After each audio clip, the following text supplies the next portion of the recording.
देश विदेश में मोहम्मद पैगंबर सल्लल्लाहु अलैहि वसल्लम के बारे में जो अभद्र टिप्पणी की गई उसके खिलाफ मुसलमानों में एक बहुत बड़ा आक्रोश है। आज उसी के लिए मुंबई के माटुंगा लेबर कैंप में एक आंदोलन, एक कैंपेनिंग, सिग्नेचर कैंपेनिंग रखा गया है और लोगों ने अपने गुस्से को जाहिर करने के लिए और नुपुर शर्मा की गिरफ्तारी की मांग करने के लिए यहाँ पर एक कैंपेनिंग चला रहे हैं, सिग्नेचर कैंपेनिंग। हम लोगों से इसके बारे में जानेंगे, लोगों से बात। जी, आपका नाम? शबाना खान। हाँ जी, आप क्या कहना चाहेंगे आज के इस जी, जैसा माहौल बना दिया गया है उससे हर भारतीय का जो दिल है वो बहुत ज़्यादा दुखा हुआ है, क्योंकि ना सिर्फ इंडिया में बल्कि बाहर भी जो है वो काफ़ी ऐसी बातें उठकर आ रही है जो किसी भी भारतीय के लिए जो है वो एक दुखित बात है। हम चिंता में है कि हमारा क्या लेवल था अंतर्राष्ट्रीय स्तर पर, आज हम कहाँ पर आ गए।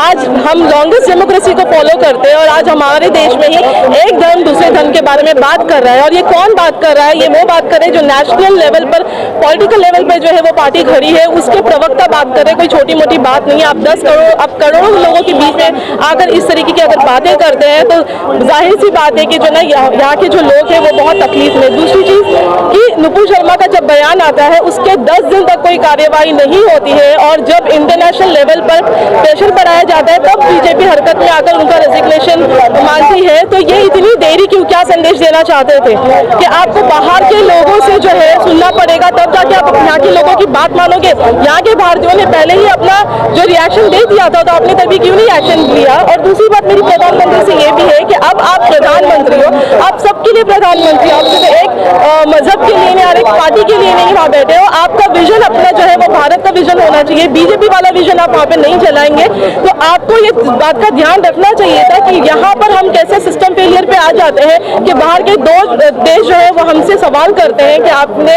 आपके देश में धर्म की इस तरह से बात करती है और आपने अभी तक कोई रिएक्शन नहीं दिया और माफी मांगे। तो बिल्कुल मैं ये कहना चाहूंगी कि अब अगर नुपुर शर्मा जेल के पीछे नहीं जाती है तो कहीं ना कहीं हमारी जो जिस तरीके से इमेज बन रही है अंतर्राष्ट्रीय लेवल पे वो और गिरेगी। तो ये हमारा जो है वो आप कहें कि संविधान पे हमारा तो पूरा यकीन है, लेकिन हम फिर भी एक विनती के तौर पर अपने सरकार से ये डिमांड करते हैं कि नुपुर शर्मा को जल्द से जल्द जेल में डालिए। और जितने भी मेरे मुस्लिम भाई बहन हैं उन सबको ये कहूँगी कि समझदारी से काम लीजिए। कानून पे हमारा पूरा का पूरा विश्वास है क्योंकि ये देश उस कानून को फॉलो करता है जिसको डॉक्टर अम्बेडकर ने बनाया है और उनकी जो है जो सोच है वो अभी भी सोच यहाँ के लोगों में दिखाई देती है। कानपुर में जो अभी इंसिडेंट हुआ और इंसिडेंट होने के बाद भी एक समुदाय के ही लोगों को गिरफ्तार किया जा रहा है, उस पर आप क्या करना चाहेंगे योगी सरकार के? आपको संदेश मिला नहीं? क्या समझ में आ रहा है आपको कि इसमें जिस तरीके से सिर्फ एक पर्टिकुलर कम्युनिटी लोगों को टारगेट किया जा रहा है? देखिए, अगर कोई गलत करे वो किसी भी मजहब का हो उसको आप अरेस्ट कीजिए। दंगे नहीं होने चाहिए थे, इसकी वजह आपने क्रिएट की है। दंगों का मुस्लिम कभी सपोर्ट नहीं करेगा, लेकिन आप ये भी तो सोचिए कि ऐसी चीजों की नौबत क्यों आई? आपने अगर उसी दिन एक्शन ले लिया होता तो कानपुर के लोग गुस्से में आकर ये काम नहीं करते। मैं नहीं बोलती गुस्से में सही काम हुआ है, दंगे नहीं होने चाहिए थे, पथराव नहीं होने चाहिए थे, लेकिन अगर ऐसा हुआ है तो कहीं ना कहीं इसकी पूरी जिम्मेदारी जो है वो बीजेपी को जा रही है। ओके, 90 से शायद ज़्यादा भी रहेंगे, लेकिन देवर मेरा इतना रिस्पेक्ट है यहाँ पर कि आज तक किसी ने मेरा मजहब नहीं पूछा। मैं ये गर्व से कहता 12 साल की प्रैक्टिस में मैं कभी नहीं, मतलब ऐसा हुआ है कि किसी ने मेरा मजहब पूछा आप क्या हो। एक ये इस कंट्री की मानता है। एक 130 करोड़ की आबादी है, इतना बड़ा देश है, फिर भी हम स्टेबल है। स्टेबल है, इतनी बड़ी आबादी होने के बाद भी हम लोग स्टेबल हैं। क्यों है? ये आपसी मोहब्बत की वजह से स्टेबल है, एक दूसरे का रिस्पेक्ट की वजह से हम लोग स्टेबल है। ये कुछ रहता है जो है फ्रिंज एलिमेंट्स है, कुछ ये इसको डिस्ट्रॉय करना चाहते हो। हमारी इकोनॉमी इस पर ही बेस्ड है। कोई भी कंट्री वहाँ पे शांति होगी, बाहर से इन्वेस्टमेंट आएगा। इन्वेस्टमेंट आएगा किसके लिए आएगा? ये सब में डिस्ट्रीब्यूट होगा ना। गवर्नमेंट को चलाने के लिए पैसा चाहिए, वो कहाँ से आएगा? इन्वेस्टमेंट आएगा तो पैसा आएगा। जहाँ जहाँ गरीबी का रेशो बढ़ता है वहाँ क्राइम बढ़ता है। गरीबी को जैसे रेशो बढ़ेगा क्राइम बढ़ेगा।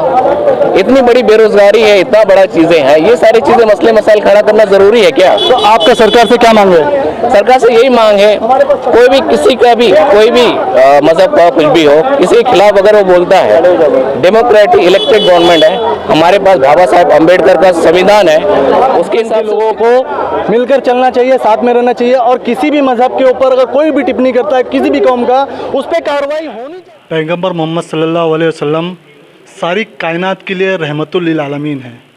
हम उस बारे में चर्चा करते हैं। रहमतुल लिल आलमीन का मतलब जरा बता देंगे तो ये पूरी जनता को, पूरे देश के लोगों को मालूम पड़ जाएगा। देखो, मैं आपको रहमतुल लिल आलमीन के बारे में एक लफ्ज़ बड़ा प्यारा समझाने की कोशिश करता हूँ कि सूरज जब निकलता है तो ये नहीं देखता कि वो रोशनी हिंदू के घर पे दे रहा है, कि सिख के घर पे दे रहा है, कि ईसाई के घर पे दे रहा है, कि मुसलमान के घर पे दे रहा है। सूरज का काम है रोशनी सब जगह फैलाना।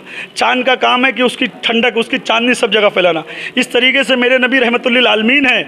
मेरे नबी हर ज़ात हर धर्म के लिए रहमत बनकर आए हैं, चाहे वो हिंदू हो, चाहे मुस्लिम हो, चाहे सिख हो, चाहे रहमतुल लिल आलमीन इसी को कहा जाता है कि जो सबके लिए रहमत बांटे, जो सबके कर्म करे, सबसे मोहब्बत करे। अगर नपूर शर्मा ने सरकार की तौहीन की तो उसने अपने ऊपर से रहमत हटा लिया। जो भी रसूल की तौहीन करेगा उसके ऊपर से वो रहमत हट जाएगी। मेरे नबी सबके हैं, खाली मुसलमानों के नहीं है, तमाम जिन्नो बशर के हैं। 18,000 मखलूक के लिए मेरे नबी रहमत बाबा जान ने बताया कि हमारे नबी रहमतुल लिल आलमीन हर बशर के लिए हैं, हर धर्म हर मज़हब के लिए हैं। तो यही संदेश सारे लोगों को देना चाहिए और सारे लोगों को ये जानना चाहिए कि किसी भी धर्म और मज़हब सब एक हैं, कोई भी एक दूसरे से अलग नहीं है। लेकिन जो लोग नफ़रत की राजनीति कर रहे हैं उनको ये सोचना चाहिए, इससे देश बर्बाद होगा, लोग बर्बाद होंगे और कुछ नहीं। देश की तरक्की के बारे में सोचना चाहिए, देश के बारे में सोचना चाहिए, देश किस तरह से आगे तरक्की करे। जी, मैं साजिद खान, सतर्क नागरिक न्यूज़।